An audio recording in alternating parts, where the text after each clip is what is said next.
దేవుని నామానికి మహిమ కలుగునుగాక. ఇజ్రాయెల్ దేశంలో అత్యున్నత స్థాయిలో ఉన్న ఒక నాయకుడు చేసిన కామెంట్ ప్రపంచాన్ని ఉలిక్కిపడేలా చేసింది. Well, history proves that, unfortunately and unhappily, Jesus Christ has no advantage over Genghis Khan. Because if you are strong enough, ruthless enough, powerful enough, evil will overcome good. Aggression will overcome moderation. So you have no choice. ఆయన ఏమన్నారంటే, చరిత్రను చూస్తే Genghis Khan లాంటి క్రూరుడైన రాజు కంటే యేసుక్రీస్తు గొప్పవాడేమీ కాదు. ఎందుకంటే ఈ లోకంలో నీకు దయాజాలి ఉంటే లాభం లేదు.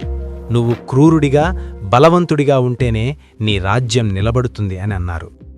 నా ప్రియ సహోదరులారా, ఈ మాట వినడానికి ఎంత దారుణంగా ఉందో కదా. కరుణామయుడైన యేసుక్రీస్తును లక్షలాది మందిని చంపిన ఒక రాక్షసుడితో పోలుస్తారా? ఇది కేవలం అజ్ఞానం కాదు, ఇది ఒక భయంకరమైన దైవదూషణ. కానీ ఆయన ఎందుకలా అన్నాడు? అసలు ప్రపంచం యేసుక్రీస్తుని ఎందుకు అపార్థం చేసుకుంది? యూదులు కూడా దేవుని బిడ్డలే కదా, మరి వాళ్ళు సొంత దేవుడు భూమి మీదకొస్తే ఎందుకు గుర్తుపట్టలేకపోయారు? దీనికి సమాధానం తెలిస్తే దేవుని ప్రేమ ఎంత గొప్పదో మీకు అర్థమవుతుంది. బైబిల్లో యోహాను 1:11లో ఒక విషాదకరమైన మాట ఉంది. ఆయన తన స్వకీయుల యొద్దకు వచ్చెను, ఆయన స్వకీయులు ఆయనను అంగీకరింపలేదు. ఎందుకు అంగీకరించలేదు? ఆయనలో శక్తి లేక కాదు. వాళ్ళు ఎదురు చూసిన విధానం వేరు, దేవుడు వచ్చిన విధానం వేరు. చరిత్రను చూస్తే యూదులు ఒక మెస్సయ్య లేదా రక్షకుడి కోసం 1000 కళ్లతో ఎదురుచూశారు.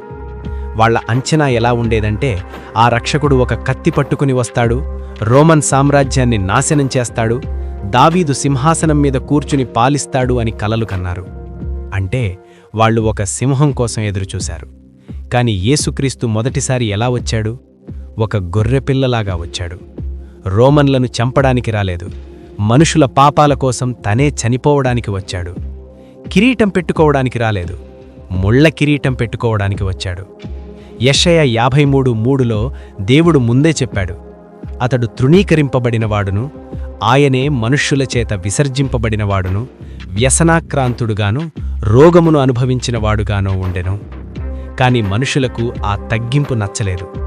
ఏంటి, మమ్మల్ని రక్షించే రాజు శిలువ మీద రక్తం కారుస్తూ చనిపోవడమేంటి అని ఆయన్ని తృణీకరించారు.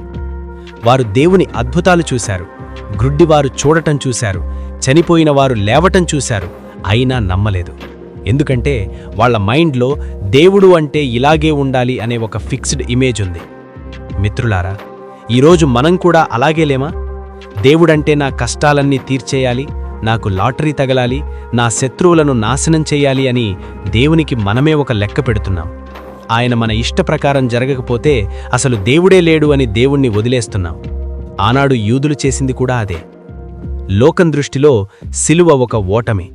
కత్తి పట్టుకొని 1,00,000 మందిని చంపేవాడు లోకానికి హీరో, కాని తన ప్రాణాన్ని పెట్టేవాడు లోకానికి పిచ్చివాడు. కాని దేవుని లెక్కలు వేరు. యేసుక్రీస్తు నిరూపించిన సత్యమేంటో తెలుసా? నిజమైన గెలుపు హింసలో లేదు, త్యాగంలో ఉంది. నిజమైన బలం ప్రాణాలు తీయడంలో లేదు, ప్రాణాలు ఇవ్వడంలో ఉంది. శిలువ మీద ఆయన చేతులు మేకులతో కొట్టబడినప్పుడు లోకం ఇతను ఓడిపోయాడు అని నవ్వింది. కాని పరలోకమేముంది? ఇదిగో, మరణం ఓడిపోయింది, పాపం ఓడిపోయింది, సాతాను తల చితగ్గొట్టబడింది అని జయధ్వానాలు చేసింది. కత్తి పట్టుకొని రోమన్లను ఓడిస్తే ఒక దేశానికి మాత్రమే స్వాతంత్ర్యం వచ్చేది. కాని శిలువ మీద రక్తం చిందించడం ద్వారా మానవజాతి మొత్తానికి పాపం నుండి, నరకం నుండి స్వాతంత్ర్యం వచ్చింది. ఆయన రోమన్ ప్రభుత్వాన్ని మార్చడానికి రాలేదు, మనుషుల హృదయాలను మార్చడానికి వచ్చాడు. కంటికి కనిపించే రాజ్యాన్ని కాదు, ఆత్మ సంబంధమైన రాజ్యాన్ని స్థాపించడానికి వచ్చాడు. అందుకే ఆయన అన్నాడు, నా రాజ్యం ఈ లోక సంబంధమైనది కాదు. అయితే యూదులు ఎదురుచూసిన ఆ సింహం రాడా? ఖచ్చితంగా వస్తాడు. యేసుక్రీస్తు మొదటిసారి వచ్చినప్పుడు రక్షకుడిగా వచ్చాడు, పాపానికి ప్రాయశ్చిత్తం చేశాడు. ఆయన పని పూర్తయింది. అయితే ఆయన రెండోసారి రాబోతున్నాడు. ఈసారి ఆయన పశువుల తొట్టిలో పుట్టడు, పరలోక మేఘాల మీద వస్తాడు.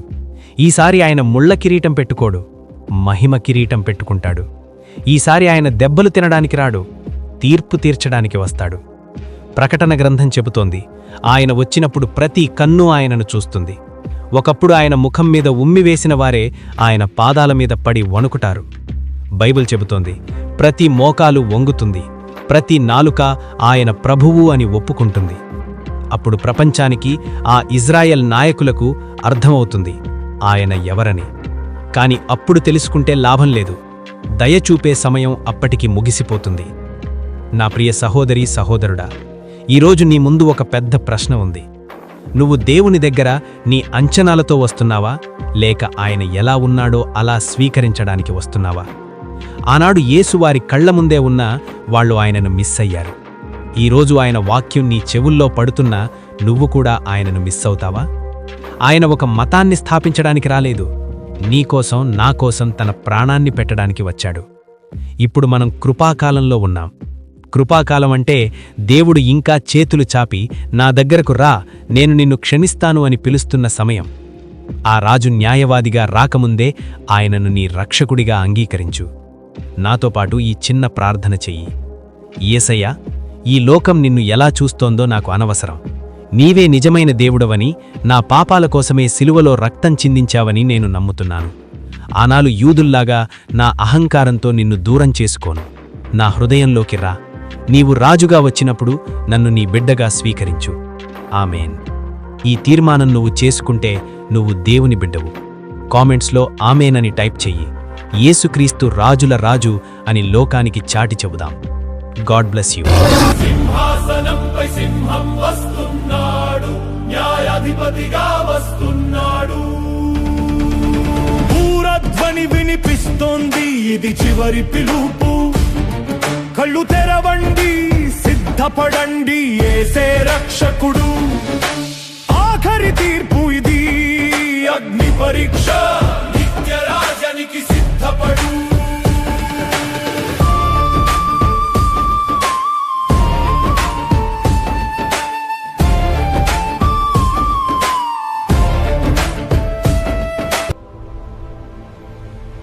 Strength in grace. It's all about Jesus.